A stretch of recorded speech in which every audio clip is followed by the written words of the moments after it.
अस्सलामु अलैकुम। तव्हांजो पंहिंजो सिंगर जब्बार पाकिस्तानी तमाम पाकिस्तान जे सुहिणे रहण वारनि खे अस्सलामु अलैकुम। अल्लाह साईं आबाद करेनि, ख़ुशि रहनि, मुस्कुराईंदा खिलंदा रहनि।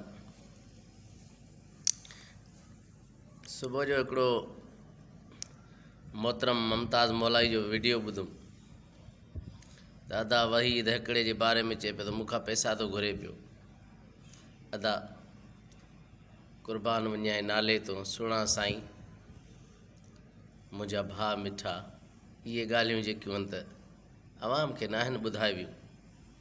हिक ॿिए ते तनक़ीज़ कयो था ऐं अफ़सोस तव्हांजो आहे, तव्हां हेॾा आर्टिस्ट आहियो।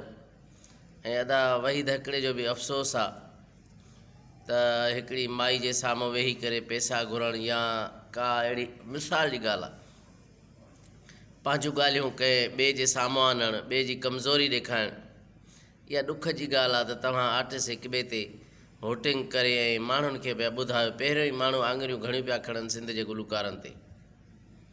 तव्हां अहिड़ा क़दम ई छो था खणो जंहिं क़दमनि ते तव्हांखे रुसवाई ऐं बर्बादी मिले। ऐं ॿियो मां उन्हनि माण्हुनि खे चवंदुसि, असांजे सिंध जे कलाकार मोहतरम मंज़ूर सखीराणी साहिबु जेको गानो कढियो उन ते तनक़ीद करनि था ऐं चवनि था त हे छा फ़नकार हाणे कुतनि जूं रड़ियूं था करनि। असल में कुता रड़ियूं नथा करनि, कुता तव्हां जहिड़े सूअरनि खे ॾिसी भौंकनि था। तव्हां असांखे कुतो था कयो, असां कुता न आहियूं। असां सिंध जा सुहिणा सुरीला फ़नकार आहियूं जेके तव्हांजी दिलनि खे राहत पुॼायूं था, तव्हांजी दिलनि खे असां ख़ुशि करणु चाहियूं था।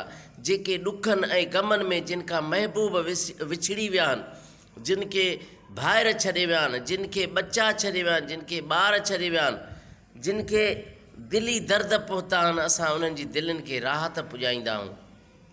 तव्हां असांजे सिंध जे आर्टिस्टनि खे कुतो ऐं ॿिलो चओ, ॾुख जी ॻाल्हि आहे सिंधियुनि जी।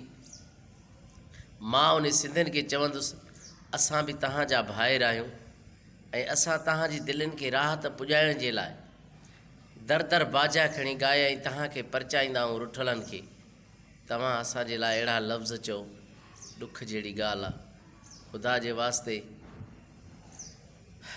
मजनूअ खे माण्हू पिया पथर हणनि त रड़ कोन निकिती।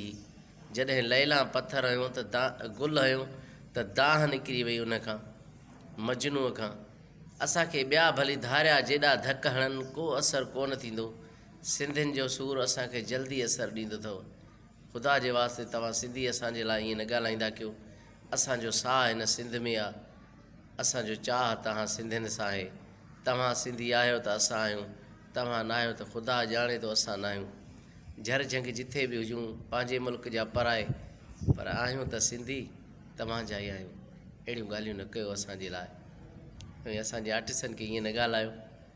मां अदा मुमताज़ मौलाई खां बि माफ़ी वठंदुसि, अदा वहीद हिकिड़े खां बि ऐं पंहिंजे मोहतरम मंज़ूर सखीराणी साहिब खां बि। अगरि ऐं मां सिंध जे उन सुरीलनि सुहिणनि भाइरनि खां बि अगरि मूंखां का ग़लती थी हुजे, को लफ़्ज़ ग़लति निकितो हुजे त मां माज़रत थो कयां। पर मुंहिंजा भाउ, तव्हां में ऐं असां में को फ़र्क़ु न आहे। तव्हां बि सिंधी, असां बि सिंधी, असांजो साह तव्हां में आहे। पर असांखे अहिड़ा लफ़्ज़ न ॻाल्हायो जेके इहे लफ़्ज़ असांजी दिलनि ते असरु था करनि।